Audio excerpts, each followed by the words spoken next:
Okay, so now that we've got our main run, we want to go ahead and apply and put in a trench. So what we're going to do is I'm going to go up to my trench template manager. And because I'm starting with a completely new template, right? We didn't have any predefined trench templates. So again, this is the initial setup. Once we set this up, we can save it, store it with our template, and then we'll have it for future projects. So I'm going to start new. I'm going to rename this one to my storm sewer. And now we're going to come in and build our trench. Now looking at our plans, we can see that on our sheet 27 detail, we've got some bedding material for our box culvert and our pipes, and we've got the dimensions and pretty much everything that we need. Now we're less than 60 inches, so we're going to be working with this guy over here, which is a pretty simple trench. We also know that we're not that deep, so we don't have to worry about too much of side slopes. So the first tab is basic, and what this does is it allows us to determine how we want to build this out. Now the first thing you want to do is pick your site improvement. So I'm going to choose this 18-inch pipe, and I can see here that it shows my pipe, and I've got some values. Now I can do a total width. So if I was to do a total width of, let's say, a 4-foot trench, then that gives me basically that 4-foot trench here.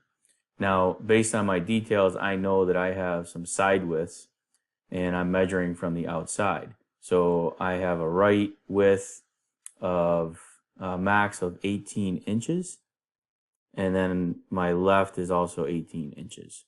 So it's measuring from the outside of that pipe. Okay. My minimum width, let's say maybe is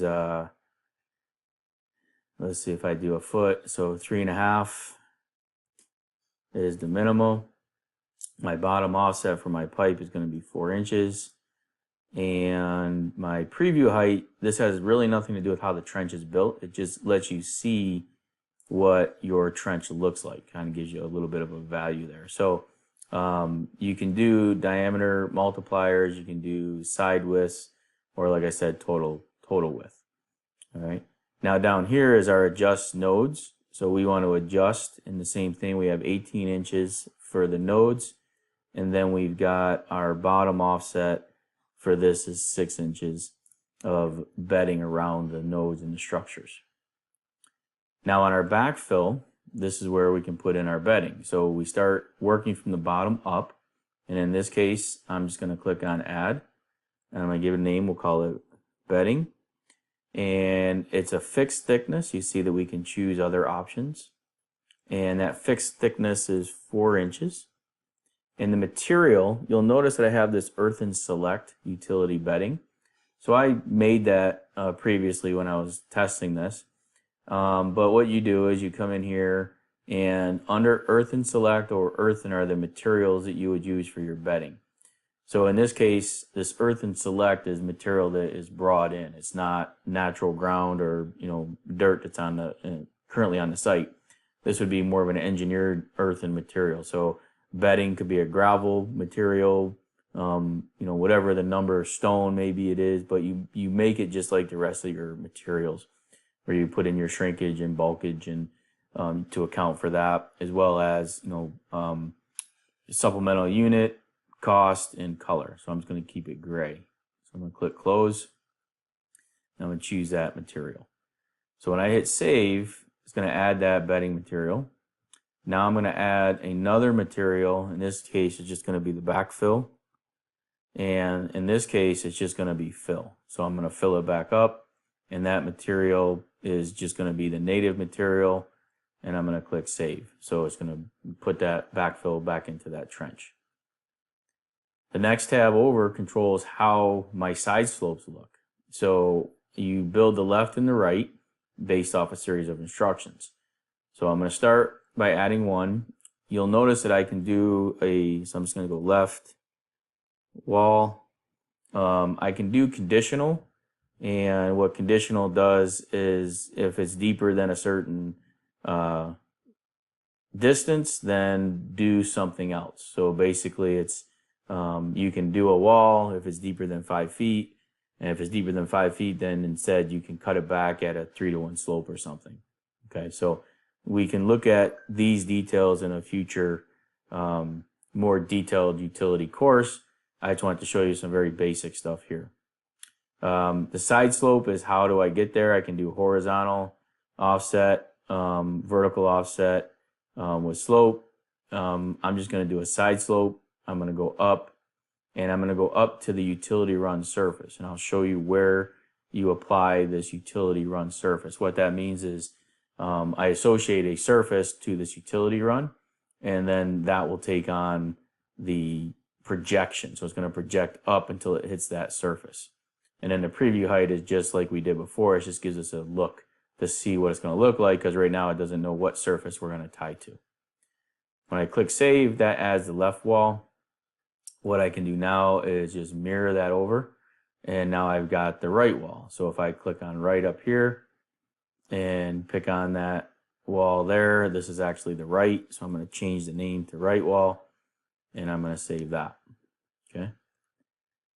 We can put depth zones, so you can add a depth zone. Then you can put a cost. So if I got it really deep, I can say that if I'm digging deeper, my cost for that depth is going to be a greater value. All right.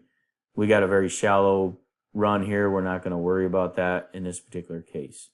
So that's basically a very simple trench template, anyways. And I'm going to close. So now I'm going to apply that trench to my run, and that's the next icon over, which is insert trench template.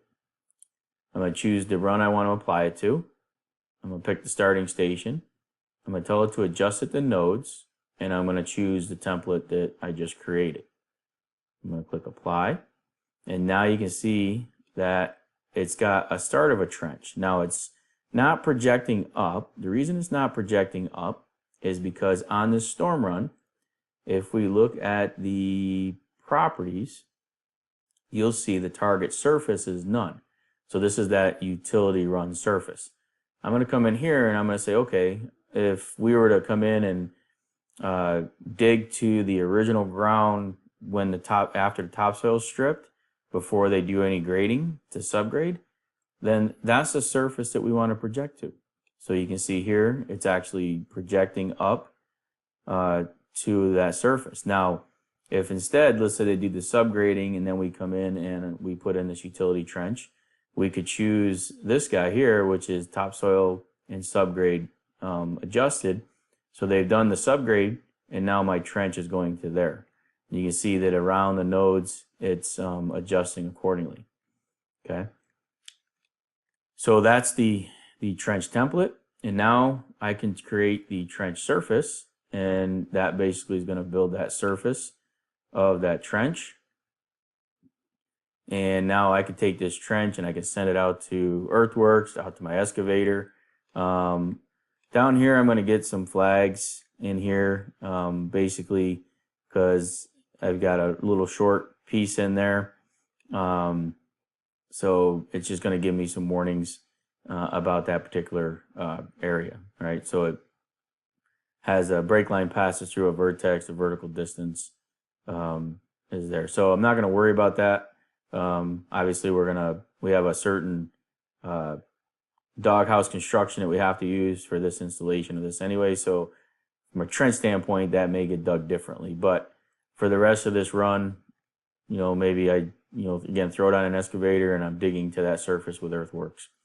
Now I can do the utility report now. And when I do the utility report, what it's going to do is not only is going to give me my values of my pipes, but now when we look at the line takeoff, you can see that we start to get this spreadsheet with some information in it. Our unit cost, bid cost under calculations. Now you can see this particular run where we start to have the at each station we have the bank cut and the fill, and if we go to the bottom we get a total. In this case, because I only have the one trench, I can see how much bedding I'm going to need and how much on-site fill I'm going to need. So again, a lot of detail in that report that I want to save that we can use. Okay, so that's basically doing a utility run. Now we can repeat this kind of workflow and process for utilities for the sanitary, the electric, and the water and the gas. And we'll go ahead and show you that here in a few videos.